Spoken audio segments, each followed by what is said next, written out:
Hello అండి, నేను మీ శైలజ చిట్టి. Welcome back to my channel. ఈ వీడియోలో రొయ్యల కూర ఎలా చేయాలో చెప్తాను. ముందుగా రొయ్యల్ని సాల్ట్ అండ్ లెమన్ వేసి బాగా కడుక్కోవాలి, నీచు వాసన రాకుండా. చాలామంది చాలా బాగా చేస్తారు ఈ కర్రీని, కానీ నీచు వాసన మాత్రం అలాగే ఉంటుంది.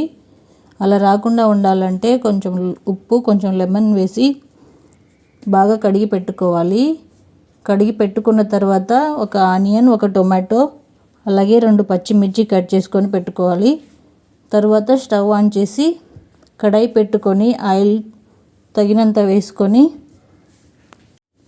అందులో ఒక ఇలాచీ, 2 లవంగాలు, ఒక దాల్చిన చెక్క వేసుకోవాలి. తర్వాత ఆయిల్ వేడయ్యాక ఆనియన్, పచ్చిమిర్చి వేసుకొని మూత పెట్టి ఉంచాలి. ఒక 5 మినిట్స్ ఆనియన్ బ్రౌన్ కలర్ వచ్చే వరకు ఉంచాలి. తర్వాత పసుపు వేసుకొని మొత్తం అంతా కలుపుకొని ఆ తర్వాత కడిగి పెట్టుకున్న రొయ్యల్ని యాడ్ చేసుకోవాలి. అలాగే కొంచెం సాల్ట్ కూడా యాడ్ చేసుకోండి.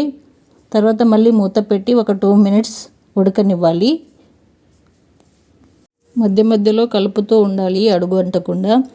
ఇప్పుడు మళ్ళీ మూత తీసి కొంచెం అల్లం వెల్లుల్లి పేస్ట్ యాడ్ చేసుకొని పచ్చి వాసన పోయే వరకు ఒక 2 మినిట్స్ మళ్ళీ ఉడకనివ్వాలి. ఇప్పుడు కట్ చేసి పెట్టుకున్న టొమాటోస్ వేసుకోవాలి. అందులోనే రుచికి తగినంత కారం, ధనియా పౌడర్, కొంచెం గరం మసాలా వేసి మొత్తం అంతా కలిసేలా కలుపుకొని మూత పెట్టి ఆయిల్ వదిలి పైకి తేలే వరకు ఉడకనిచ్చి తర్వాత కొన్ని వాటర్ పోసి మరో 5 నిమిషాలు ఉంచి కట్ చేసి పెట్టుకున్న కొత్తిమీర వేసి స్టవ్ ఆఫ్ చేసేయండి. ఇలా చేసిన కర్రీ రైస్తో కానీ రోటీతో కానీ చాలా బాగా కుదురుతుంది. ట్రై చేయండి. అండ్ మీకు ఎలా కుదిరిందో కామెంట్ చేయండి. ఎవరైనా ఫస్ట్ టైం చూస్తున్న వారు ఉంటే సబ్స్క్రైబ్ చేసుకోండి. అలాగే మరిన్ని వీడియోస్ కోసం ఒక లైక్.